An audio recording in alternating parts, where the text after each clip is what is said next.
Tutorial video on Virtual Private Network, VPN, GRE tunnel by Indian Cybersecurity Solutions. This tutorial explains site-to-site VPN technology with GRE as the encryption protocol. Before we move on to the topic, we would like our viewers to subscribe to our YouTube channel and press the bell icon so you receive a notification on your devices when we upload our videos. Hello everybody, my name is Devashish Roy. I'm the Senior Network Trainer as well as Cisco Networking Specialist at the Indian Cyber Security Solutions. And these are my contact informations for LinkedIn and Twitter. Today I'm going to talk about VPN GRE tunnel.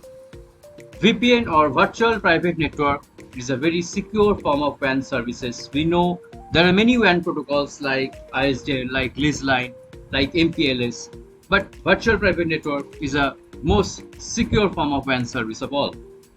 Site-to-site VPNs connect locations across geographical boundaries. So if you have many locations, means many say offices, if you have a head office and branch offices connected across different cities, so you can use VPN to connect those branches together across the geographical boundaries. Means VPN can connect between two countries also. VPN routers are called servers and it would get public IP address from ISP. This is the diagram of site-to-site VPN. You have two routers connected together, router A and B, and router A has 10.10 network, router B has 10.20 subnet, and they have the public IP also on the interfaces 172.16, and on router B that is 172.17 public network. So they get public IP address from the ISP, and a VPN tunnel, site-to-site VPN tunnel is built between router A and B. Now let's come to GRE, Generic Routing Encapsulation Protocol. It is used as an encryption protocol, and previously IPsec was used for VPN. Nowadays GRE is used. GRE supports passenger protocols like IP or IPv6. Those routed protocols are supported as a passenger protocol in case of GRE. And transport protocols, delivery protocols like IP is also supported to transport the packet. The transportation protocol is also supported in case of GRE header. GRE supports routing protocols as EIGRP and OSPF also. GRE is stateless and it has no flow control mechanism, and it creates 24 bytes additional overhead to actually encrypt the tunnel packets. This is a GRE tunnel diagram. You can see that router 1 and router 2 are communicating with themselves, and we have that public IP addresses on the router 1 and router 2 serial port, and over that the tunnel interface tunnel 0 is built.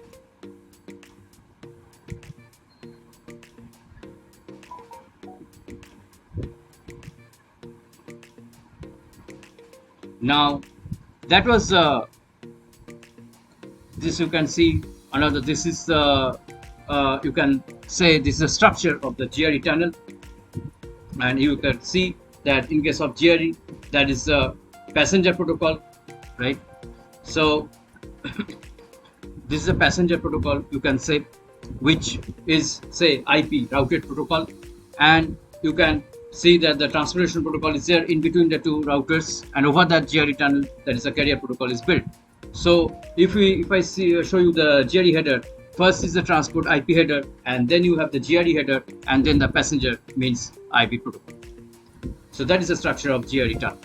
Okay, so that is it for the theory part, and now we are going to shift to the practical part in the GNS3 simulator. So here you can see there are two routers, router 1 and router 2. First I have to give the public IP address to its interfaces, serial interfaces.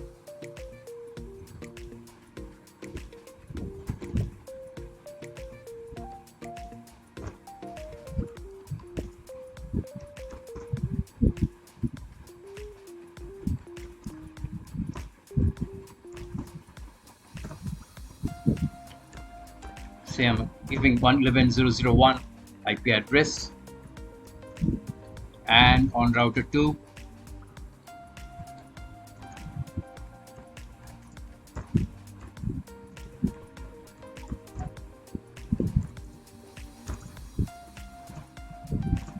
11.0.0.2.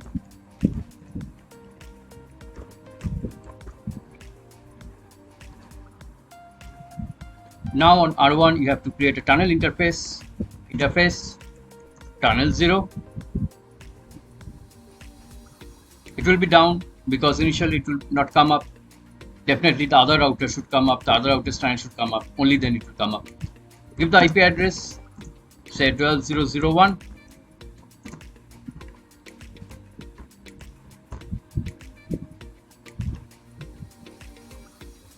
And on R2, here also create the tunnel 0, and give the IP address as 12.0.0.2.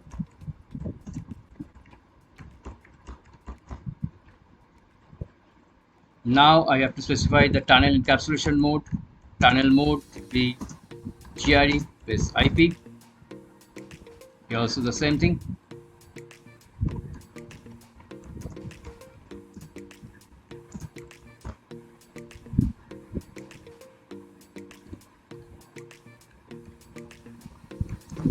Tunnel source would be the source IP address of the serial port, that is 11.0.0.1, and the tunnel destination would be 11.0.0.2, the other router's serial port IP address. Yes, and the tunnel has come up. And on router 2, the opposite thing, that is the tunnel source would be 11.0.0.2, and the tunnel destination would be 11.0.0.1.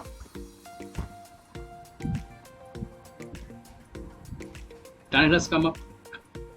Now I can create a loopback interface also on both the routers to check the routing part also, to do the routing. So you can go for the interface loopback 0, and you can give IP address as 10.0.1,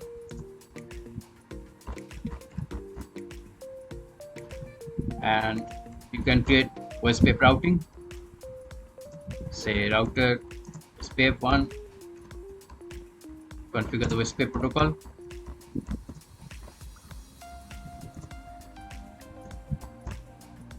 and on R2 also to create a loopback, say give IP as 20.0.1,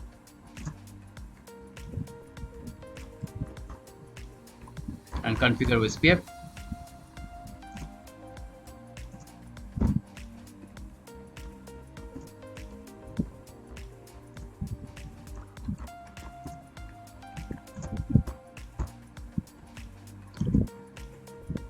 And now you can ping the tunnel interface IP. First verify the tunnel interface. You give this show IP interface brief, and you can view the tunnel interface IP as 12.0.0.1 on the other router, that is 12.0.0.2. You can give this command also, show interface tunnel 0. You can verify that the tunnel is up and the line protocol is also up. I can view the other router's tunnel interface IP from this loopback 0. You just ping the 12.0.0.2 from source would be your loopback 0. Yes, it's pinging. You are pinging from the source loopback 0, the 12.0.0.2, the other router's tunnel interface. Now go to R2, the same thing. Show IP interface brief. You can definitely view the tunnel interface that is up. Also, you can check the show interface tunnel 0. You can see the tunnel protocol up and its encapsulation is GRE. And now you ping the 12.0.0.1, the R1's tunnel interface IP from the source would be the loopback 0 of this router. Yes, it's pinging. So I can do the routing part also over the GRE tunnel, and I can ping the tunnel interface IP.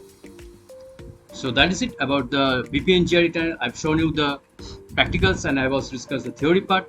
I hope it was informative for you. I hope you enjoyed it.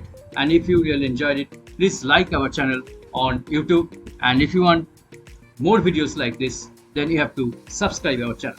So please subscribe this on YouTube also. So that is for today. I'll come with some new topic on other day.